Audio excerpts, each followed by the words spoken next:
नमस्कार दोस्तों। आज का डिक्टेशन 90 शब्द प्रति मिनट स्टार्ट होगा 5 सेकंड बाद। स्टार्ट।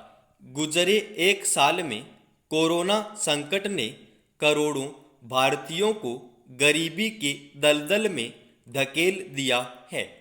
महामारी फैलने से तो हालात भयावह हुए ही, उससे भी बुरा असर यह पड़ा कि आमजन का जीवन पटरी से उतर गया और माली हालत दयनीय होती चली गई।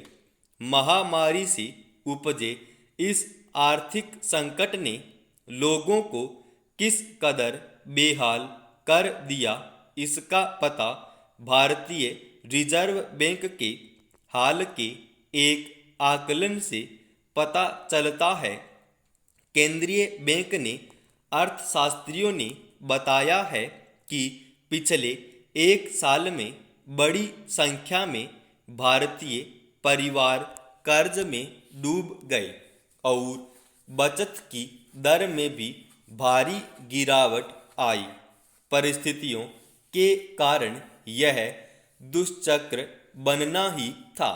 देश में पूर्णबंदी लागू होने से आर्थिक गतिविधियां एकदम से ठहर गई थी। ऐसे में लोग क्या करते? गुजारा चलाने के लिए कर्ज और अपनी थोड़ी बहुत बचत ही एकमात्र सहारा रह गए थे। यह संकट अभी खत्म नहीं हुआ है। चालू वित्त वर्ष के आंकड़े यह बताने के लिए पर्याप्त हैं कि कोरोना संकट से अर्थव्यवस्था कैसे चौपट होती चली गई।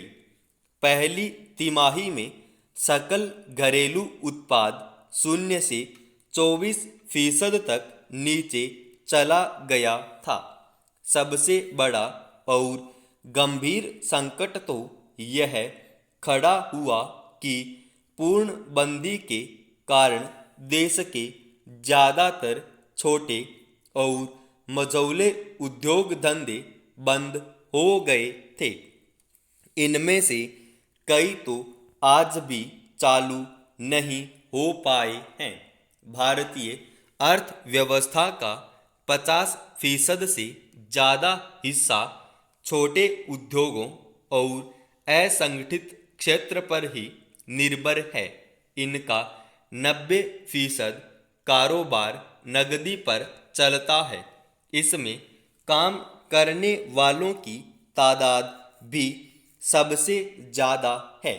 औद्योगिक प्रतिष्ठान बंद होने से कामगारों की छुट्टी कर दी गई।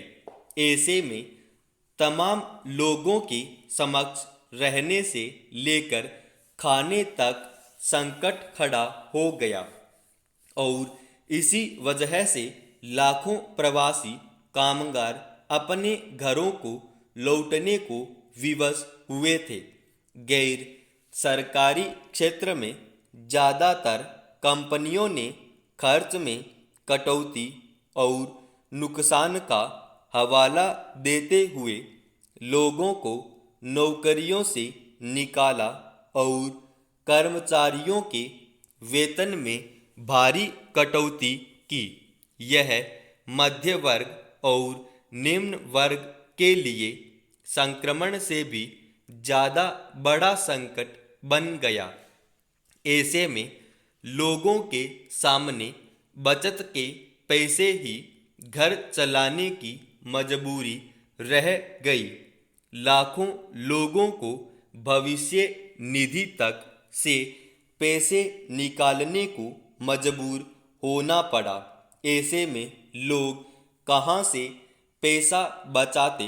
पिछले एक साल में अर्थव्यवस्था में मांग, उत्पादन, खपत और बचत बुरी तरह से प्रभावित हुई है।